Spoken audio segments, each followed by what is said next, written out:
বাবা আমি স্কুলে যাচ্ছি, তুমি সময় মতো খাবারটা খেয়ে নিও। আচ্ছা তুই কি খাবার খেয়েছিস? হ্যাঁ বাবা খেয়েছি, আমি তাহলে গেলাম। ভাই চলো স্কুলে যাবে না, দেরি হয়ে যাচ্ছে তো। ওই দেখ তোর বন্ধু এসে গেছে, তাড়াতাড়ি স্কুলে যা, সবসময় খালি খেলা আর খেলা। এই তো বেরিয়ে পড়ছি। এই তুই স্কুলে টিফিন আনিস না কেন রে? আমার খিদে পায় না। আচ্ছা ঠিক আছে, এই কেকটা তুই খেয়ে নে।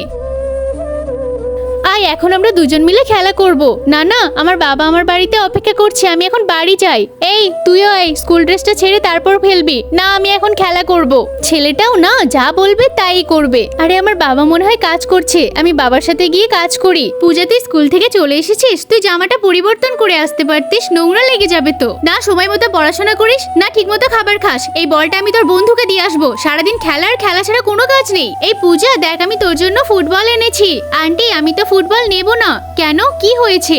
আমি যদি বল নিয়ে খেলা করি তাহলে আমার বাবার সাথে কাজ কে করে দেবে? আরে সত্যি তোমার মেয়ে তো দেখছি তোমাকে খুব ভালো